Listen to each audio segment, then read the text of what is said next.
നമ്മുടെ ശരീരത്തിൽ ഏറ്റവും കൂടുതലും സ്ട്രെയിൻ എടുക്കുന്ന രണ്ട് ജോയിൻസ് ആണ് ലോവർ ബാക്കും അതേപോലെ നീയും. അപ്പോൾ മുട്ടുവേദന എന്ന് പറയുന്നത് ചെറിയ പ്രായക്കാരിൽ മുതൽ വലിയ ആളുകളിൽ വരെ അലട്ടുന്ന ഒരു പ്രശ്നമാണ്. അപ്പോൾ ഇത് നമുക്ക് എങ്ങനെ വീട്ടിൽ നിന്ന് മാനേജ് ചെയ്യാം, ഇതിൻ്റെ കാരണങ്ങൾ എന്നൊക്കെയാണ് നമ്മൾ ഇന്ന് ഈ വീഡിയോയിലൂടെ നോക്കുന്നത്. എൻ്റെ പേര് doctor Sandra Ajith, medical officer, Prana nature care centre, Kollam district.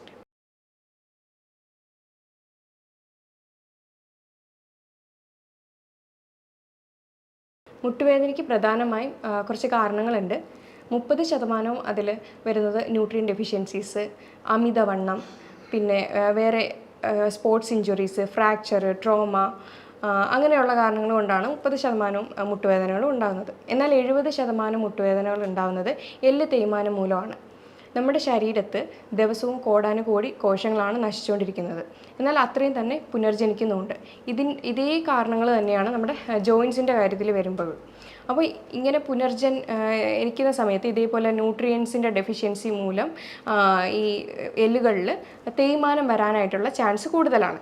ഇതിൻ്റെ ലക്ഷണങ്ങളെന്ന് പറയുമ്പോൾ മുട്ടിനുണ്ടാകുന്ന നീർക്കെട്ട്, വേദന, മുട്ട് മടക്കാൻ പ്രയാസം, അതേപോലെ ഒരിടത്തുനിന്ന് എണീറ്റിട്ട് ഇരിക്കാനും ഇരുന്നിട്ട് എണീക്കാനും ഒക്കെ ഉള്ള പ്രയാസവും, പിന്നെ ഒരു സൈഡിലെ മുട്ട് ഏകദേശം തേയ്മാനം ആകുമ്പോഴത്തേക്കും അടുത്ത സൈഡിലേക്ക് വേദനയും കാര്യങ്ങളൊക്കെ വരുമ്പോഴത്തേക്കും അടുത്ത സൈഡിലേക്കാണ് പ്രഷർ കൊടുത്തിട്ട് നിൽക്കുന്നത്. അപ്പോൾ ആ മുട്ടും ഇതേപോലെ തേഞ്ഞ് വരുമ്പോഴത്തേക്കും അങ്ങനെയാണ് ഇതിൻ്റെ മെയിനായിട്ടുള്ള ലക്ഷണങ്ങൾ കണ്ടുവരുന്നത്.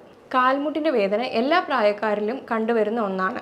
അതായത് കുട്ടികളിൽ 4 തൊട്ട് 10 വയസ്സുള്ള കുഞ്ഞുങ്ങളിലാണെങ്കിൽ ഇത് റെഫേർഡ് പെയിനായിട്ടാണ് കാണിക്കുന്നത്. അതായത് അവരുടെ അരക്കെട്ടിൽ നീർക്കെട്ടോ കാര്യങ്ങളോ എന്തെങ്കിലും ഉണ്ടെങ്കിൽ അത് മുട്ടുവേദനയായിട്ടാണ് പ്രസൻറ്റ് ചെയ്യുന്നത്. എന്നാൽ കൗമാരക്കാരിൽ ഇത് കോൺട്രോമലേഷ്യ പെറ്റല്ല, അതായത് റണ്ണേഴ്സ് നീ എന്നറിയപ്പെടുന്ന ഒരു കണ്ടീഷൻ മൂലമാണ് ഇത് വരുന്നത്. ഇതിൻ്റെ ആ ഒരു തരുണാസ്ഥി, അതായത് ആ ഒരു ഇടയിലുള്ള തരുണാസ്ഥി സോഫ്റ്റൺ ആവുകയാണ് ചെയ്യുന്നത്. ഇതിന് കാരണം എന്തെങ്കിലും ഇഞ്ചുറിയോ അല്ലെങ്കിൽ മുട്ടിൻ്റെ അമിതമായിട്ടുള്ള ഉപയോഗം മൂലമാണ് ഈ ഒരു കണ്ടീഷൻ വരുന്നത്. മുതിർന്നവരിൽ മുട്ടുവേദന വരുന്നത് ഓസ്റ്റിയോ ആർത്രൈറ്റിസ് എന്ന കണ്ടീഷനാണ്. ഏതെങ്കിലും തരത്തിലുള്ള വാദം അല്ലെങ്കിൽ ആമവാദം, പിന്നെ ഗൗട്ടി ആർത്രൈറ്റിസ്, ഇങ്ങനെയുള്ള കണ്ടീഷൻസിലാണ് മുതിർന്നവരിൽ മുട്ടുവേദനയുടെ കാരണങ്ങളായിട്ട് വരുന്നത്. അതുകൂടാതെ ന്യൂട്രീഷണൽ ഡെഫിഷ്യൻസീസ് ഉള്ളവർക്കും ഈ പറയുന്ന മുട്ടുവേദന പ്രസൻറ്റ് ചെയ്യുന്നുണ്ട്. അതുപോലെ തന്നെയാണ് ഓവർ വെയ്റ്റ് ആയിട്ടുള്ളവർക്കും മുട്ടുവേദന പ്രസൻറ്റ് ചെയ്യുന്നുണ്ട്. ഓവർ വെയ്റ്റ് എന്ന് പറയുമ്പോൾ നമുക്ക് ശരീരത്തിന് താങ്ങാവുന്നതിനും അപ്പുറം വരുമ്പോഴത്തേക്കും മുട്ടിന് അത് ഒരുപാട് സ്ട്രെസ്സാണ് കൊടുക്കുന്നത്. അപ്പം മുട്ടിന് നമ്മൾ 1 കിലോ കുറയ്ക്കുകയാണെങ്കിൽ തന്നെയും 3 കിലോയോളമാണ് മുട്ടിന് അവിടെ കുറഞ്ഞ് വരുന്നത്. അപ്പോൾ മാക്സിമം ഒന്ന് വെയ്റ്റ് കൺട്രോൾ ചെയ്യാനായിട്ട് തന്നെ നമ്മൾ ശ്രദ്ധിക്കേണ്ടതാണ്. മാസക്കുളി അവസാനിച്ച സ്ത്രീകളിൽ ഇതേപോലെ കാൽഷ്യം മെറ്റബോളിസം കുറയുകയും അതേപോലെ തന്നെ ഈസ്ട്രജൻ ഹോർമോണിൽ ഉണ്ടാകുന്ന വ്യത്യാസമൊക്കെ ഈ മുട്ടുവേദനയ്ക്ക് കാരണമാകുന്നു.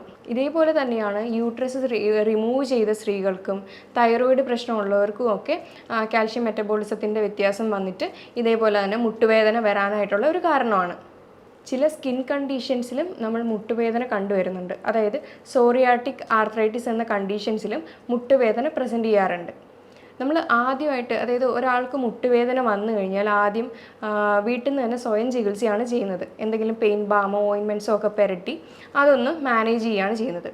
അപ്പോൾ അത് കുറച്ച് നാളത്തേക്കൊന്ന് മാറി നിൽക്കും. എഗെയിൻ വരുമ്പോൾ പിന്നെയും ഇത് ചെയ്യുമ്പോഴത്തേക്ക്, അതായത് പെയിൻ ബാമും അതേപോലെ എന്തെങ്കിലും ഓയിൻമെൻറ്റ്സോ ഒക്കെ പുരട്ടിയാൽ പോലും മാറാത്തൊരവസ്ഥയിലേക്ക് വരുമ്പോൾ സ്വയം തന്നെ പോയിട്ട് വല്ല പെയിൻ കില്ലറോ കാര്യങ്ങളോ ഒക്കെ വാങ്ങി അത് കഴിച്ചിട്ട് എഗെയിൻ പെയിൻ ഒന്ന് മാനേജ് ചെയ്യാനായിട്ടാണ് നോക്കുന്നത്. പിന്നെയും ഇതേപോലെ കുറച്ച് നാൾ മാറി പിന്നെയും എഗെയിൻ അത് മുട്ടുവേദന വരുമ്പോഴത്തേക്കും അതൊരു വേറൊരു സ്റ്റേജിലായിട്ടുണ്ടാവാം. അപ്പോഴായിരിക്കും ഡോക്ടറിൻ്റെ അടുത്ത് കൺസൾട്ട് ചെയ്യാനായിട്ട് വരുന്നത്. നമ്മൾ മുട്ടുവേദനയുടെ ട്രീറ്റ്മെൻറ്റ്സ് എപ്പോഴും അതിൻ്റെ റീസൺ എന്താണെന്ന് അറിഞ്ഞ് തന്നെ ട്രീറ്റ് ചെയ്യുന്നതായിരിക്കും ഏറ്റവും ഉത്തമം. ഇപ്പോൾ വെയിറ്റ് കൂടിയിട്ടുള്ള മുട്ടുവേദനയാണെന്നുണ്ടെങ്കിൽ ഉറപ്പായിട്ടും വെയിറ്റ് കുറച്ച് കഴിഞ്ഞാൽ തന്നെ അവിടെ ഒരു ആശ്വാസം ഉണ്ടാകുന്നതാണ്. അതേപോലെ എക്സർസൈസ് അധികം ഇല്ലാത്ത ആളുകളാണെങ്കിൽ ഉറപ്പായിട്ടും എക്സർസൈസ് ചെയ്ത് തുടങ്ങി കഴിയുമ്പോഴത്തേക്കും മുട്ടുവേദനയ്ക്ക് ശമനം ലഭിക്കുന്നതാണ്. അതുപോലെ മുട്ടിന് ചുറ്റുമുള്ള മസിൽസ് സ്ട്രെങ്തൻ ചെയ്യാനും ഒക്കെ നമ്മൾ ശ്രദ്ധിക്കേണ്ടതാണ്. നമുക്കിനി സാധാരണ വരുന്ന മുട്ടുവേദനയൊക്കെ എങ്ങനെ മാനേജ് ചെയ്യണം, അതായത് പെട്ടെന്ന് വീഴ്ചയിലുണ്ടാവുന്ന മുട്ടുവേദന അങ്ങനെയൊക്കെ വന്നു കഴിഞ്ഞാൽ നമുക്കൊരു മെത്തേഡ് ട്രൈ ചെയ്യാവുന്നതാണ്. റൈസ് എന്ന മെത്തേഡാണ്. അപ്പോൾ ഈ മെത്തേഡിൽ RICE എന്നുള്ള ഒരു അബ്രിവേഷനാണ് വരുന്നത്. R എന്ന് പറഞ്ഞു കഴിഞ്ഞാൽ റെസ്റ്റാണ്, റെസ്റ്റ് എടുക്കുന്നത് മുട്ടുവേദനയുടെ ഒരു ആഘാതം കുറയാനായിട്ട് കാരണമാകുന്നുണ്ട്. ഐ എന്ന് പറയുന്നത് ഐസ് പാക്കാണ്. ഐസ് പാക്ക് അപ്ലൈ ചെയ്ത് കഴിഞ്ഞാൽ ഒരുവിധമുള്ള ബുദ്ധിമുട്ടുകളും നീർക്കെട്ടും എന്തെങ്കിലും ഉണ്ടെങ്കിൽ അതങ്ങ് മാറുന്നതായിരിക്കും. സി എന്ന് പറഞ്ഞു കഴിഞ്ഞാൽ കംപ്രഷനാണ്. എന്തെങ്കിലും ഒരു ചെറിയ ബാൻഡേജോ അങ്ങനത്തെ രീതിയിൽ എന്തെങ്കിലും ഒന്ന് ചുറ്റി വെച്ച് കഴിഞ്ഞാൽ അത്രയും ഒരു ആശ്വാസം കിട്ടുന്നതായിരിക്കും. പിന്നെ ഇ എന്ന് പറഞ്ഞു കഴിഞ്ഞാൽ എലവേഷൻ, അതായത് മുട്ട് താഴ്ത്തി തൂക്കിയിടാതെ അപ്പോൾ തന്നെ ഒന്ന് എടുത്ത് എലവേറ്റ് ചെയ്ത് ഉയർത്തി വെക്കുന്നത് നല്ലതായിരിക്കും. ഇങ്ങനെ ഒരു 3-4 ദിവസം ചെയ്തിട്ടും മുട്ടുവേദനയ്ക്ക് ശമനമില്ലെങ്കിൽ ഉറപ്പായിട്ടും ഒരു ഡോക്ടറിനെ കൺസൾട്ട് ചെയ്യേണ്ടത് വളരെ അത്യാവശ്യമായിട്ടുള്ളൊരു കാര്യമാണ്. മുട്ടുവേദനയുടെ പ്രധാന കാരണം നമ്മൾ പറഞ്ഞായിരുന്നു പോഷകക്കുറവ് മൂലമാണെന്ന്. അതേപോലെ ഒരുപാട് ഷുഗർ ഇൻടേക്ക് എടുക്കുന്നവർക്കും നമ്മുടെ ന്യൂട്രിയൻസ് അധികമായിട്ട് അബ്സോർവ് ആവത്തില്ല. അപ്പോൾ ഈ ഷുഗർ കൂടുതൽ ചെന്ന് കഴിഞ്ഞാൽ നമുക്ക് തേയ്മാനം ഉണ്ടാവാനുള്ള ചാൻസ് കൂടുതലാണ്. ഇത് തന്നെയാണ് കുഞ്ഞുങ്ങൾക്കും മുട്ടുവേദന വരാനായിട്ടുള്ള ഒരു കാരണം അവരും കൂടുതലും ഷുഗർ കണ്ടൻ്റാണ് അധികമായിട്ട് എടുക്കുന്നത്. അപ്പോൾ ന്യൂട്രിയൻസിൻ്റെ അബ്സോർപ്ഷൻ കുറഞ്ഞിട്ട് ഈ ഒരു മുട്ടുവേദന എന്നുള്ള ഒരു സ്റ്റേജിലേക്ക് എത്താനായിട്ടുള്ള ചാൻസ് കൂടുതലാണ്. പിന്നെ അതുപോലെ തന്നെ ഒരു തെറ്റിദ്ധാരണയുണ്ട്, മുട്ടുവേദന വന്നു കഴിഞ്ഞാൽ ഉടനെ വിചാരിക്കും ഓക്കെ അത് കാൽഷ്യത്തിൻ്റെ ഡെഫിഷ്യൻസിയാണ് എന്ന് പറഞ്ഞിട്ട് പോയിട്ട് സ്വയമായിട്ട് തന്നെ ഒരു കാൽഷ്യം സപ്ലിമെൻ്റൊക്കെ വാങ്ങിച്ച് കഴിക്കുന്നവരാണ് നമ്മളിൽ പലരും. എന്നാൽ കാൽഷ്യം മാത്രം കഴിച്ചു കഴിഞ്ഞാൽ ഇതിനൊരു കാരണമാകുന്നുണ്ടോ എന്നുള്ളത് ആരും ചിന്തിക്കുന്നില്ല. ഇങ്ങനെ അധികമായിട്ട് കാൽഷ്യത്തിൻ്റെ സപ്ലിമെൻറ്റ്സ് എടുക്കുകയാണെങ്കിൽ ചിലപ്പോൾ അത് കിഡ്നി സ്റ്റോൺസ് എന്നുള്ള ഫോർമേഷനിലേക്ക് മാറാനായിട്ടുള്ള ഒരു ചാൻസും കൂടുതലാണ്. അതേപോലെ അതിന് അത്യാവശ്യമായിട്ടുള്ള വൈറ്റമിൻസും മിനറൽസും നമുക്ക് സപ്ലിമെൻറ്റ്സ് വഴിയോ അല്ലെങ്കിൽ ഫുഡ് വഴിയോ എടുക്കാവുന്നതാണ്. ആവശ്യമുള്ള പോഷകങ്ങൾ നമുക്ക് അതായത് വൈറ്റമിൻസ് ആയാലും മിനറൽസ് ആയാലും നമുക്ക് സപ്ലിമെൻറ്റ് വഴിയും അഥവാ ഫുഡ് വഴി എടുക്കാവുന്നതാണ്. പ്രധാനമായിട്ട് കാൽഷ്യവും വൈറ്റമിൻ ഡിയുമാണ്. കാൽഷ്യം എടുക്കുമ്പോൾ അതിൻ്റെ കൂടെ വൈറ്റമിൻ ഡി എടുക്കേണ്ടത് അത്യാവശ്യമാണ്. വൈറ്റമിൻ ഡി ഉണ്ടെങ്കിൽ മാത്രമാണ് കാൽഷ്യം നന്നായിട്ട് അബ്സോർബ് ആവുന്നത്. അതുപോലെ തന്നെയാണ് ഗ്ലൂക്കോസമൈൻ എന്ന് പറയുന്ന ഒരു കണ്ടൻറ്റ്, അത് നമുക്ക് ഉള്ളിൽ ചെല്ലുമ്പോൾ ഹൈപ്പോ അസിഡിറ്റി എന്ന കണ്ടീഷൻസിനെ അത് കോപ്പപ്പ് ചെയ്ത് നമുക്ക് ആ ഒരു ബുദ്ധിമുട്ട് കുറച്ച് നമുക്ക് നല്ലൊരു, അതായത് ഹൈപ്പോ അസിഡിറ്റി കണ്ടീഷൻസിൽ മുട്ടുവേദന വരാനായിട്ടുള്ള ചാൻസ് ഉണ്ട്. അതുപോലെ തന്നെയാണ് മുട്ടിൻ്റെ ഇടയിലുള്ള ഫ്ലൂയിഡ് പുനർനിർമ്മിക്കാനായിട്ട് ഗ്ലൂക്കോസമൈൻ വളരെ അത്യാവശ്യമായിട്ടുള്ളൊരു കാര്യമാണ്. അപ്പോൾ അവിടെ എന്തെങ്കിലും നീർക്കെട്ടോ കാര്യങ്ങളോ ഉണ്ടെങ്കിൽ ഈ ഗ്ലൂക്കോസമൈൻ എന്ന കണ്ടൻറ്റ് അതവിടെ കുറച്ച് കൊണ്ടുവരികയാണ് ചെയ്യുന്നത്. അതേപോലെ തന്നെ അത്യാവശ്യമായിട്ടുള്ളതാണ് മഗ്നീഷ്യവും വൈറ്റമിൻ സിയും. അതേപോലെ മഗ്നീഷ്യം നന്നായിട്ട് ആക്റ്റീവ് ഫോമിലേക്ക് അബ്സോർബ് ആവണമെങ്കിൽ വൈറ്റമിൻ സിയും കൂടെ എടുക്കുന്നത് വളരെ നല്ലൊരു കാര്യമാണ്. ഇനി മുട്ടുവേദനയ്ക്ക് വേണ്ടുന്ന മറ്റ് കുറച്ച് മിനറൽസിൻ്റെ ഏതൊക്കെയാണെന്ന് നമുക്ക് നോക്കാം. സിങ്ക് വളരെ അത്യാവശ്യമായിട്ടുള്ള ഒരു മിനറലാണ്. അതുപോലെ തന്നെയാണ് selenium, potassium, phosphorus, vitamin B12, പിന്നെ ഒമേഗ 3 ഫാറ്റി ആസിഡ്സ്. അത് ചെറു മത്സ്യങ്ങളിലെല്ലാം അവൈലബിൾ ആയിട്ട് ഉള്ള ഒന്നാണ്. ഇനി ചില കാര്യങ്ങൾ നമ്മൾ അവോയ്ഡ് ചെയ്യേണ്ടതായിട്ടുണ്ട്. അതായത് കഫൈൻ്റെ ഉപയോഗം ഉണ്ടെങ്കിൽ അതൊക്കെ ഒന്ന് ഒഴിവാക്കുക. അങ്ങനെയുണ്ട് കഫൈനായാലും നമ്മൾ ടാനിൻ, അതായത് ടീയിലടങ്ങിയ കണ്ടൻ്റാണ്. അപ്പോൾ ഇതൊക്കെ ഉണ്ടെങ്കിൽ കാൽഷ്യത്തിൻ്റെ ആയാലും അയണിൻ്റെ ആയാലും അബ്സോർപ്ഷൻ കറക്റ്റായിട്ട് നടക്കത്തില്ല. അത് ചിലർ കൂടുതലും ഭക്ഷണത്തിൻ്റെ കൂടെയാണ് ചായ ആയാലും കാപ്പി ആയാലും കുടിക്കുന്നത്. അപ്പോൾ നമ്മുടെ ന്യൂട്രിയൻസ് അബ്സോർപ്ഷൻ കറക്റ്റായിട്ട് നടക്കത്തില്ല. അതേപോലെ തന്നെയാണ് റിഫൈൻഡ് ഓയിലായിട്ടുള്ള സൺഫ്ലവർ, പാം ഓയിൽ, ഇതൊക്കെ വേദനകളെ നീർക്കെട്ട് കൂട്ടുകയാണ് ചെയ്യുന്നത്. അപ്പോൾ അതുകൊണ്ട് കോക്കനട്ട് ഓയിലും ഒലിവ് ഓയിലും ഒക്കെയാണ് ഏറ്റവും ബെറ്റർ ആയിട്ടുള്ളൊരു ഓപ്ഷൻ.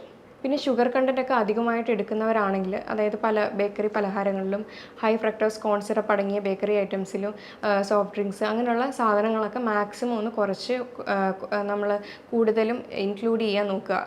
വെജിറ്റബിൾസും ഫ്രൂട്ട്സും ഒക്കെ നന്നായിട്ട് നമ്മുടെ ഭക്ഷണത്തിൽ ഉൾപ്പെടുത്താനായിട്ട് ശ്രദ്ധിക്കുക. ഇനി ആൽക്കഹോൾ സ്മോക്കിംഗ് ഒക്കെ ഉള്ളവരാണെങ്കിൽ അത് ഉറപ്പായിട്ടൊന്ന് ക്വിറ്റ് ചെയ്ത് കഴിഞ്ഞാൽ നല്ലൊരു മാറ്റം തന്നെ നമുക്ക് കാണാൻ പറ്റും. പിന്നെ ഞാൻ പറയാം, ലീക്കി ഗട്ട് എന്ന കണ്ടീഷൻസും ഇതേപോലുള്ള പല ബുദ്ധിമുട്ടുകളും നമുക്ക് കോസ് ചെയ്യുന്നുണ്ട്. പ്രത്യേകിച്ചും റുമറ്റോയ്ഡ് ആർത്രൈറ്റിസ്, ആമവാദം പോലെയുള്ള ബുദ്ധിമുട്ടുകളിലും ഈ മുട്ടുവേദന പോലുള്ള പ്രശ്നങ്ങൾ കണ്ടുവരുന്നുണ്ട്. അപ്പോൾ അങ്ങനെയുള്ള പ്രശ്നങ്ങളെല്ലാം നമുക്ക് ജീവിതശൈലി മാറ്റത്തിലൂടെ തന്നെ ചെയ്യാവുന്നതാണ്. എക്സസീവ് ബാക്ടീരിയ ടോക്സിൻസ് ഒക്കെ ഉണ്ടെങ്കിൽ അത് നമുക്ക്, അതായത് വായ്നാറ്റം അങ്ങനെയൊക്കെ എന്തെങ്കിലുമൊക്കെ ഉണ്ടെങ്കിൽ നമുക്ക് ഓയിൽ പുള്ളിങ് വളരെ നന്നായിട്ട് ഹെൽപ്പ് ചെയ്യുന്ന ഒന്നാണ്. രാവിലെ ഒരു കവിള് കോക്കനട്ട് ഓയിൽ വായിൽ നന്നായിട്ട് കുറച്ച് നേരം വെച്ചിട്ട് അത് അങ്ങ് കൊപ്പിളിച്ച് കളഞ്ഞു കഴിഞ്ഞാൽ നമുക്കൊരു നല്ലൊരു ആശ്വാസം കിട്ടുന്ന ഒരു റെമഡിയാണ്. ഇനി നമുക്ക് നോക്കാവുന്നത് ക്രൂസിഫറസ് വെജിറ്റബിൾസ് ആയ കോളിഫ്ലവർ, ബ്രൊക്കോളി, ക്യാബേജ് ഇതൊക്കെ നമ്മുടെ ഭക്ഷണത്തിൽ ഇൻക്ലൂഡ് ചെയ്യുന്നത് വളരെയധികം നല്ലതാണ്. പിന്നെ ഇലക്കറികളൊക്കെ ഇൻക്ലൂഡ് ചെയ്യുന്നത് വളരെ നല്ലതാണ്. പലതരത്തിലുള്ള ബെറീസ് നമ്മുടെ ഫുഡിൽ ഇൻക്ലൂഡ് ചെയ്യുന്നത് വളരെ നല്ലതാണ്. ഇത് വൈറ്റമിൻസും ആൻറ്റി ഓക്സിഡൻറ്റ് റിച്ച് ആണ്. പ്രധാനമായിട്ട് സ്ട്രോബെറി, ബ്ലൂബെറി, ബ്ലാക്ക്ബെറി ഇതൊക്കെ നമുക്ക് ഇൻക്ലൂഡ് ചെയ്യുന്നത് വളരെ നല്ലതാണ്. ഇനി ഹെർബ്സ് ആയിട്ടുള്ള വെളുത്തുള്ളി, പിന്നെ ഇഞ്ചി ഇതൊക്കെ കഴിക്കുന്നത് ആൻറ്റി ഇൻഫ്ലമേറ്ററി പ്രോപ്പർട്ടി ഉള്ളതാണ്. അപ്പോൾ ഇത് നമ്മുടെ മുട്ടുവേദനയായാലും നീർക്കെട്ടായാലും കുറയ്ക്കുന്ന ഒന്നാണ്. ഇനി മുട്ടുവേദന അനുഭവിക്കുന്നവരാണെങ്കിൽ അവർക്ക് 2 സൂപ്പർ ഫുഡ് പറഞ്ഞു തരാൻ പറ്റും. എങ്ങനെയാണെന്ന് വെച്ച് കഴിഞ്ഞാൽ, ആദ്യത്തേത് റാഗി പൗഡർ റോസ്റ്റ് ചെയ്തെടുക്കുക നന്നായിട്ട്. എന്നിട്ട് അതിലേക്ക് കുറച്ച് ബദാം ആഡ് ചെയ്യുക, കുറച്ച് കാഷ്യൂസ് ആഡ് ചെയ്യുക, കുറച്ച് എള്ള്, പിന്നെ കോക്കനട്ട് ഓയിൽ, ഇതെല്ലാം കൂടെ മിക്സ് ചെയ്ത് ഡേറ്റ്സും കൂടെ ആഡ് ചെയ്യുക. ഡേറ്റ്സും കൂടെ ഒബീസിറ്റി ഉള്ള, അതായത് അമിതവണ്ണം ഉള്ളവരാണെങ്കിൽ ഡേറ്റ്സ് ആഡ് ചെയ്യണമെന്നില്ല. ഇതെല്ലാം കൂടെ ആഡ് ചെയ്ത് മിക്സ് ചെയ്തിട്ട് ഒരു ബോൾസ് പോലെ ആക്കി വെക്കുക. എന്നിട്ട് ഇത് ഒരു നേരത്തെ ഫുഡായിട്ട് എടുക്കുകയാണെങ്കിൽ ഇതിനകത്തുള്ള ന്യൂട്രിയൻസും വൈറ്റമിൻസ് ആയാലും മിനറൽസ് ആയാലും നമ്മുടെ ഈ എല്ല് തേയ്മാനത്തിനും ഒക്കെ ബെറ്റർ ആയിട്ടുള്ളൊരു ഫുഡ് ഓപ്ഷനാണ്. അതുപോലെ തന്നെയാണ് ബോൺ ബ്രോത്ത് സൂപ്പ്. എല്ല് കൊണ്ടുണ്ടാക്കിയ സൂപ്പ് കഴിക്കുകയാണെങ്കിൽ ഇതിനകത്ത് ഗ്ലൂക്കോസമൈനും കൊളാജനും ഒക്കെ ഒരുപാട് അടങ്ങിയിട്ടുണ്ട്. അപ്പോൾ ഇതും നമുക്ക് നല്ലൊരു റെമഡിയാണ്. ഇനി വെയിറ്റ് കാരണമാണ് മുട്ടുവേദന അനുഭവിക്കുന്നെങ്കിൽ വെയിറ്റ് റിഡക്ഷൻ ചെയ്യുക. അതായത് അതിനൊരു ഇക്വേഷൻ ഉണ്ട്. എങ്ങനെയാണെന്ന് വെച്ച് കഴിഞ്ഞാൽ, height in centimetre minus 1 ton എന്നുള്ള രീതിയിൽ നോക്കിക്കഴിഞ്ഞു കഴിഞ്ഞാൽ നമ്മുടെ ഐഡിയൽ വെയിറ്റ് കിട്ടും. ഇപ്പോൾ 170 സെൻറ്റിമീറ്റർ ഉള്ള ഒരാളാണെങ്കിൽ മൈനസ് 110 ചെയ്യുവാണെങ്കിൽ കറക്റ്റ് 60 കിട്ടുന്നത്. അപ്പോൾ അങ്ങനെ ചെയ്യുമ്പോൾ അതാണ് ആ ആളുടെ ഐഡിയൽ വെയിറ്റ് ആയിട്ട് വരുന്നത്. അപ്പോൾ ഇങ്ങനെ നോക്കിക്കഴിഞ്ഞാൽ നമ്മുടെ വെയിറ്റ് ഒന്ന് മാനേജ് ചെയ്തുകൊണ്ട് നമുക്ക് പോകാനായിട്ട് കഴിയും. ഇനി ഇതിന് നാച്ചുറോപ്പതി ലെവലിൽ നോക്കുകയാണെങ്കിൽ ഒരുപാട് ടൈപ്പ് ട്രീറ്റ്മെൻറ്റ്സ് അവൈലബിൾ ആണ്. പ്രത്യേകിച്ചും acupuncture, acupressure, physiotherapy, massage, yoga ഇതൊക്കെ ചെയ്ത് കഴിഞ്ഞാൽ തന്നെ ഇതിന് നല്ലൊരു റിലാക്സേഷൻ തന്നെ കിട്ടുന്നതായിരിക്കും. സ്റ്റാർട്ടിങ്ങിൽ തന്നെ മുട്ടുവേദന കണ്ടെത്തി ട്രീറ്റ് ചെയ്യുകയാണെങ്കിൽ ഒരുപാട് മാറ്റങ്ങൾ നമുക്ക് കൊണ്ടുവരാൻ കഴിയും. ഇത് ലേറ്റ് ആകും തോറും അതിൻ്റെ ബുദ്ധിമുട്ടുകളാണ് കൂടിക്കൊണ്ടിരിക്കുന്നത്. ഇനി നമുക്ക് വീട്ടിൽ തന്നെ ഇതെങ്ങനെ മാനേജ് ചെയ്യാം, അതായത് ഒരു പരിധി വരെയുള്ള മുട്ടുവേദന നമുക്ക് വീട്ടിൽ തന്നെ മാനേജ് ചെയ്യാനായിട്ട് കഴിയും. അതിന് നമുക്ക് വീട്ടിൽ തന്നെ ചെയ്യാവുന്ന കുറച്ച് എക്സസൈസ് തെറാപ്പി ഏതൊക്കെയാണെന്ന് പറഞ്ഞുതരാം. അതിന് നീ ഐസോമെട്രിക് എക്സസൈസ് എന്ന് പറയും. ഇതേപോലെ ഒരു കട്ടിയുള്ള ടവൽ നമ്മുടെ കാലിൻ്റെ മുട്ടിൻ്റെ അടിയിലെ ഭാഗത്തായിട്ട് വെക്കുക. വെച്ചതിന് ശേഷം ഇങ്ങനെ റിലാക്സ് ആയിട്ട് കിടക്കുക. കാല് രണ്ടും അടുപ്പിച്ച് വെച്ചതിന് ശേഷം ഇങ്ങനെ ചെറുതായിട്ട് പ്രഷർ ടവലിലേക്ക് കൊടുക്കുക. അപ്പോൾ നമ്മുടെ കണങ്കാലിൻ്റെ ആ ഒരു വശം മെല്ലെ പൊങ്ങുകയാണ് ചെയ്യുന്നത്. അങ്ങനെ ഒരു 10 സെക്കൻഡ് ഹോൾഡ് ചെയ്യുക. അതിനുശേഷം പതിയെ റിലീസ് ചെയ്യുക. എഗെയിൻ അങ്ങനെ ഒരു 10 സെറ്റോളം ഈ ഒരു എക്സസൈസ് ചെയ്യാവുന്നതാണ്. നന്നായിട്ട് ടവലിലേക്ക് പ്രസ് ചെയ്യുക. അതേപോലെ റിലാക്സ് ചെയ്യുക.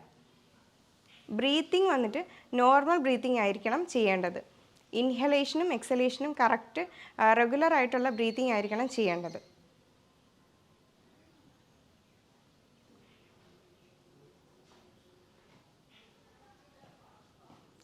ഇതാണ് ആദ്യത്തെ എക്സസൈസ്. ഇത് രണ്ടാമത്തെ എക്സസൈസാണ്. മാറ്റിലേക്ക് ഇങ്ങനെ നിവർന്ന് കിടക്കുക. കാലുകൾ രണ്ടും അടുപ്പിച്ച് വെക്കുക, കൈകൾ രണ്ടും അടുപ്പിച്ച് വെക്കുക. ബ്രീത്തിങ് നോർമൽ ബ്രീത്തിങ് ആണ്. ഇതും ഒരു 10 സെറ്റോളം ചെയ്യാവുന്നതാണ്. ഇതിന് ആംഗിൾ പമ്പിങ് എക്സസൈസ് എന്ന് പറയും. ആംഗിൾ പമ്പിങ് എക്സസൈസ് എന്ന് പറഞ്ഞു കഴിഞ്ഞാൽ നമ്മുടെ 2 കാലുകളും അടുപ്പിച്ച് വെച്ചതിന് ശേഷം കണങ്കാല് ഫ്രണ്ടിലേക്കും ബാക്കിലേക്കും ആക്കുക. ഇതുപോലെ ഒരു 10 സെറ്റ് ദിവസവും ചെയ്യുക.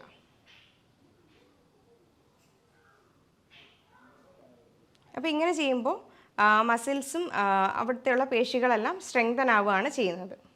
ഇനി മൂന്നാമത്തെ എക്സർസൈസാണ്. കാലുകൾ രണ്ടും നേരെ വെക്കുക, കൈകൾ രണ്ടും ശരീരത്തോട് അടുപ്പിച്ച് വെക്കുക. എന്നിട്ട് ഓരോ കാലുകളായിട്ട് മാറ്റിൽ കുത്തി വെക്കുക. എന്നിട്ട് ചെറിയൊരു ഗ്യാപ്പ് കാലിൻ്റെ ഇടയിൽ കൊടുക്കുക. എന്നിട്ട് കൈകൾ രണ്ടും കണങ്കാലിൻ്റെ അടുത്തേക്ക് പ്ലേസ് ചെയ്ത് ഇങ്ങനെ വെക്കുക. അതിനുശേഷം ശ്വാസം എടുത്തുകൊണ്ട് നമ്മുടെ ബട്ടക്ക് റീജിയൻ ഉയർത്തേണ്ടതാണ്. പിന്നെ അവിടെ ചെന്നിട്ട് ബ്രീത്തിങ് ഹോൾഡ് ചെയ്യേണ്ട ആവശ്യം വരുന്നില്ല. നോർമൽ ബ്രീത്തിങ്ങിൽ തന്നെ ഈ ഒരു എക്സർസൈസ് പ്രാക്ടീസ് ചെയ്യാവുന്നതാണ്. കുറച്ച് നേരം അവിടെ അങ്ങനെ മെയിൻറ്റെയിൻ ചെയ്യുക നോർമൽ ബ്രീത്തിങ്ങിൽ. എഗെയിൻ എക്സെയിൽ ചെയ്ത് താഴേക്ക്. അഗെയിൻ ഇൻഹെയിൽ ചെയ്ത് മേലേക്ക്, ഹോൾഡ് ചെയ്യുക. ബ്രീത്തിങ് ഹോൾഡ് ചെയ്യേണ്ട, നോർമൽ ബ്രീത്തിങ് ആണ്. അഗെയിൻ എക്സേൽ ചെയ്ത് താഴേക്ക്. അങ്ങനെ ഒരു പ്രാവശ്യം കൂടെ ചെയ്യാം.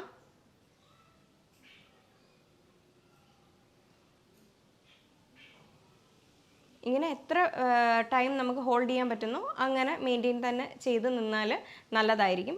പിന്നെ ഇതിന് ബ്രീത്തിങ് ഹോൾഡ് ചെയ്ത് ചെയ്യണ്ട എന്ന് പറഞ്ഞതിൻ്റെ കാരണം തന്നെ ചിലപ്പോൾ എന്തെങ്കിലും മസിൽ ക്രാംസോ അല്ലെങ്കിൽ മസിൽ കയറി പിടുത്തം ഒക്കെ വരാനായിട്ടുള്ള ചാൻസ് കൂടുതലാണ്. അതുകൊണ്ട് ഇതിന് ബ്രീത്തിങ് വളരെ ഇമ്പോർട്ടൻ്റ് ആയിട്ടുള്ള ഒരു കാര്യമാണ്. അപ്പോൾ ഇത്രയൊക്കെ ചെയ്താൽ തന്നെ ദിവസവും 1-2 പ്രാവശ്യം ഈ പറയുന്ന എക്സർസൈസ് എല്ലാം ചെയ്തു കഴിഞ്ഞാൽ തന്നെ ഒരു പരിധി വരെയുള്ള മുട്ടുവേദന നമുക്ക് വീട്ടിൽ നിന്ന് തന്നെ കുറയ്ക്കാൻ പറ്റും. ഈ എക്സർസൈസ് മാത്രം ചെയ്തുകൊണ്ട് ഒരിക്കലും ഒരു കാര്യമില്ല. ഞാൻ നേരത്തെ വീഡിയോയിലൂടെ പറഞ്ഞതുപോലെ ആ ഭക്ഷണങ്ങളും സപ്ലിമെൻറ്റ്സ് എടുക്കണമെങ്കിൽ അങ്ങനെയും എടുക്കുക. എന്നാൽ അതിൻ്റെ കൂടെ ഈ ഒരു എക്സർസൈസുകളും കാര്യങ്ങളൊക്കെ ചെയ്യുമ്പോഴായിരിക്കും നല്ലൊരു മാറ്റമായിട്ട് വരുന്നത്. ഇനി യോഗാസനാസ് നോക്കുകയാണെങ്കിൽ അത് നീ ബെൻഡ് ചെയ്തിട്ട് ഇല്ല സിറ്റിംഗ് പോസ്ചറിൽ കുറച്ച് നേരം ഇരിക്കുക, അതേപോലെ റിലാക്സ് ചെയ്യുക. ഇത് ഒരുപാട് വേദന ഉള്ളവരാണെങ്കിൽ അത് ചെയ്യാതിരിക്കുന്നതായിരിക്കും നല്ലത്. ഒരു ചെറിയ വേദനയൊക്കെ ആണെങ്കിൽ ഈ ഒരു എക്സസൈസ് തന്നെ ചെയ്തു നോക്കുക. നമ്മുടെ മസിൽസും മുട്ടിന് ചുറ്റുമുള്ള പേശികളും ഒക്കെ സ്ട്രെങ്തൻ ആവുകയാണ് ചെയ്യുന്നത്. പിന്നെ അതുപോലെ തന്നെയാണ് താടാസന. താടാസന എന്ന് പറയുമ്പോൾ നമ്മുടെ കാലിലെ വിരലുകളിൽ മാത്രം നിൽക്കുന്ന ഒരു എക്സസൈസാണ്. അപ്പോൾ അത് വെരിക്കോസ് വെയിൻ ആയാലും അങ്ങനെയുള്ള പല ബുദ്ധിമുട്ടുകൾക്കും ഈ താടാസന എന്ന് പറയുന്ന ആസനാസ് ഹെൽപ്പ് ചെയ്യുന്നതാണ്. താടാസന എന്ന് പറയുമ്പോൾ നമ്മുടെ കാഫ് മസിൽസിനെല്ലാം നല്ലോണം സ്ട്രെങ്തൻ ചെയ്യുന്ന ഒരു എക്സസൈസും കൂടിയാണ്. ഇപ്പോൾ നമ്മൾ പറഞ്ഞായിരുന്നു ലെഗ് റേസിങ് ചെയ്യുമ്പോൾ 2 സൈഡിലുമായിട്ട് ചെയ്യുക. ഇത് നമ്മുടെ മസിൽസിനെല്ലാം നന്നായിട്ട് സ്ട്രെങ്തൻ ചെയ്യുകയാണ് ചെയ്യുന്നത്.